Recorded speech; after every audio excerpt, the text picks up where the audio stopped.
Okay, so now, if we want to start processing this, and now we have this raw infrared spectra, try and see here, yep. You can see the baseline doesn't look all that great.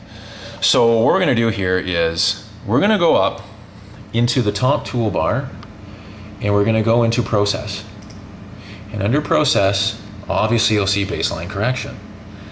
So a lot of people, because we're lazy and so am I, but I've given up even trying this myself because this only works to my satisfaction 10% of the time. But let's try it, because maybe I'll be wrong right now. Automatic correction.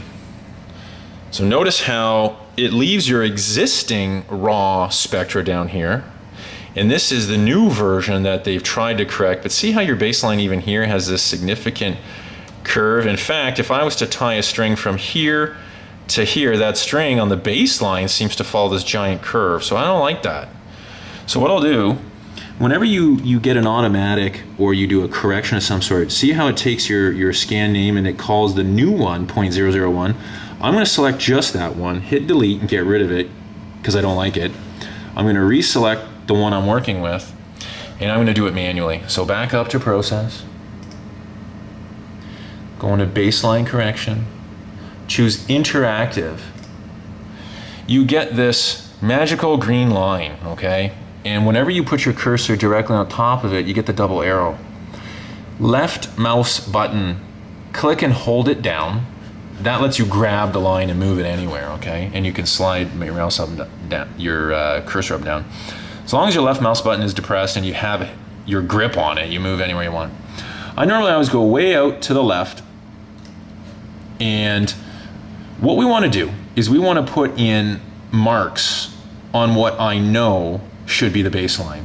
So I'm not going to put a mark on the top of a peak, that's an absorption. I can choose that as a baseline, this. I know that this stretch here should be baseline. These are little absorptions. I know that I could choose this section to be baseline too, and then pick these tops. So all you do is you put your cursor over, and if you double click with the left mouse button, you see how it put in that point right there? And see over on the side here, that's actually the data point number, okay? So what you do now is you say, okay, see how you get this new black line? Let's call that a string. I'm gonna grab that line with the left mouse button, move over, say an inch, double click. See how that black string between these 2 points is following what I know should be a baseline? Watch what happens if I was to do something like this. See how the green line's on top of a peak? I'm gonna double click. Do you see how ugly the black string that we're trying to make, see how it's way out of whack with what the baseline should be? So this is a mistake peak right there, or point. So you go over here, and I find the peak that I know is bad. I highlight just that one and hit delete on the keyboard and get rid of it. So I've gotten rid of that. So that's how you get rid of a peak if it's in the wrong spot. So I'm gonna go and put one, again, where I know or hope the baseline should be. So now I'm going to try and motor along a bit faster. As long as I see that black line, right? As long as I see that black line where I put my points, if the black line's following where I want or think the baseline should be, then I'm okay. You don't have to put in a gargantuan number, but it depends how nice you want it to look to your eyes. I'm going to try and put one right up there. I don't go on every single one of these ones. Sometimes what I'll do is I'll just scooch over. I mean, I could have put one here and here, but I'm going to try not to do too many. And I'll go to there, and I'll jump over somewhere to here. As long as I see that this black line is reasonably close to some of these high spots, I could always go back if I wanted. Say I didn't like this look right here. Now I'm saying the space between the string and the what should be baseline is so big for me, for cosmetic reasons. This is not, in any way, shape, or form, a quantitative procedure unless you're very familiar with what you're doing.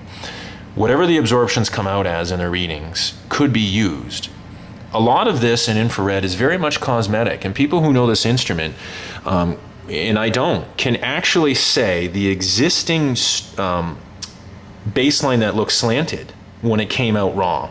There's a reason for it between your sample and this instrument. So the shape of it gives some people who are familiar with the guts and the physics of how this works, gives them information about what the instrument did on this run. But as far as qualitative infrareds for organic, we often like to make it look prettier. What I always like to do is try and get that very, very, very end point. You see right there? And you can see how we also see right here that we see the absorption was recorded starting at 600, okay, which is kind of important. It's very nice to have 600 all the way to 4,000. So if you don't see that, there is a way to redo the sample scan very easily. Just change that setting. So when you have your string, so what we're gonna do, it's as if you put one hand here and one hand way over here, and you're gonna pull this string tight. So we hit calculate down here, and lo and behold, that's what happens. If we like what we see, we go to this side which says okay, brings us back to where our raw scan was, and here's the corrected one. So I like the new one, which is 0.001. So I'm gonna select the older version I no longer need, delete, select the new one, okay? And then what I'll do before I proceed is go to View, Format the View. What I like to do, because I can do it quite easily, is, and I'll even use the bottom line on this window that popped up, and you can kind of drag it over to look at the numbers on the side. I want to set what my y-axis value is going to be. So I would say that setting it for something like, oh, I don't know, 17 would be good.